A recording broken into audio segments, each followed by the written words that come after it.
Renal system pharmacology. Antiemetic drugs that are used to prevent or stop the vomiting are called the antiemetic drugs. ऐसी drugs जो कि stop करती है, vomiting को रोकती हैं, उसको एंटीएमेटिक ड्रग्स बोलते हैं। इन ड्रग्स का मैकेनिज्म ऑफ एक्शन क्या है? रीजन ऑफ पेन में क्या होगा, कॉर्टेक्स होएगा जो फर्स्टली हमारे पास स्ट्रेस स्मेल पेन, यहाँ पे न्यूरो साइकोस्टिमुलेंट प्रेजेंट होंगे, जिससे क्या होगा वो हमारे सीरियस सेंटर को एक्टिवेट करेगा। बट जो हमारे पास प्रोकाइनेटिक एजेंट जैसे मेटोक्लोप्रोमाइड डोमिपेरिडोन हो गया, वो हमारे पास D2 रिसेप्टर्स को ब्लॉक कर देंगे बेसल गैंग्लिया के अंदर जो प्रेजेंट होते हैं, और हमारे पास जो स्टिमुलेट होने से सीरियस सेंटर को भी ब्लॉक कर देंगे। नेक्स्ट है GI tract, food poisoning, gastric mucosa irritation में क्या होगा, ये सेरोटोनिन 5H2 रिलीज करता है। बट हमारे पास जो 5H2/3 एंटागोनिस्ट है वो 5H2 सेरोटोनिन के अगेंस्ट होती है। वो जो पाथवे होता है ना वो फाइबर्स के थ्रू जाता है, उसको वो ब्लॉक कर देती है, जिसकी वजह से वॉमिटिंग है वो रुक जाएगी। इंटरनल ईयर के अंदर जो vibrations due to motion sickness की वजह से हो रही है, उसके अंदर जो साइबरियम के अंदर प्रेजेंट होती है वो एक्टिवेट करती है हमारे सीरियस सेंटर को। बट हमारे पास जो प्रोकाइनेटिक एजेंट्स हैं यहाँ पे, और वो हमारे पास सीरियस सेंटर के जो रिसेप्टर्स हैं उनको वो ब्लॉक कर रही है। इंटरनल ईयर में जो वाइब्रेशंस वगैरह वो रुक जाएंगी, और जो वॉमिटिंग है वो भी रुक जाएगी। 5 people and no have any Noel. इसकी क्लासिफिकेशन हम इसके थ्रू करेंगे। 5 से 5H2/3 एंटागोनिस्ट, इसमें क्या होता है ओंडास्ट्रोन, गेनिस्टोन, टोरास्ट्रोन। इसकी डोज 4 mg होगी, रूट ओरल होगा, IV होगा, IM होगा। प्रोकाइनेटिक एजेंट में कौन से इंक्लूड पीसी प्रोकाइनेटिक एजेंट, मेटोक्लोप्रोमाइड डोमिपेरिडोन, जिसकी डोज होगी 10 mg, और जो रूट होगा ओरल, IV, IM। इस एंटीकोलिनर्जिक एजेंट जिसमें डाइसाइक्लोमाइन होगा, रूट इसका ओरल होगा, IM होगा, डोज इसकी 10 to 20 mg होगी।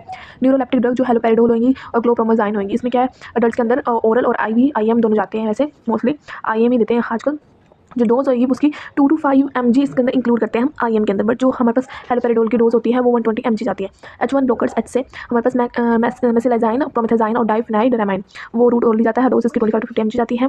एडजुवेंट फैक्टर्स में क्या होता है एजेंट्स में डेक्सामेथासोन, अल्प्राजोलम, इसकी डोज 4 mg जाएगी, ओरल, IV, IM रूट, और कैनोलिस, NK1 रिसेप्टर एंटागोनिस्ट, एप्रिपिटेंट, फोसाप्रिपिटेंट के अंदर डोज जाएगी 125 mg to 150 mg जाती है, और इसका रूट ओरल होता है। इंडिकेशन कहाँ कहाँ यूज़ होगा ड्रग, नोज या वॉमिटिंग में यूज़ करेंगे हम, मोशन सिकनेस में यूज़ करेंगे, एंटीहिस्टामिन्स में, वर्टिगो चक्कर में, मेनरी डिजीज ऐसी इनर ईयर डिसऑर्डर होता है जो कि डिजीनेस और साइनटिस कॉज करता है, गैस्ट्रिक मोटिलिटी डिसऑर्डर में, माइग्रेन में, पोस्ट ऑपरेटिव कैंसर कीमोथेरेपी में यूज़ करते हैं हम। मेटोक्लोप्रोमाइड में एक्स्ट्रा पिरामिडल इफेक्ट होता है, ये बहुत इफेक्टिव होती है मेटोक्लोप्रोमाइड, जो मोस्टली हॉस्पिटल में यूज़ की जाती है, जो D2 रिसेप्टर्स को ब्लॉक कर देती है और बेसल जो गैंग्लिया के अंदर प्रेजेंट होता है। जो डोमिपेरिडोन है वो मोस्टली चिल्ड्रन के अंदर दी जाती है। गैस्ट्रो इसोफेगल रिफ्लक्स डिसीज में भी हम इसको देते हैं।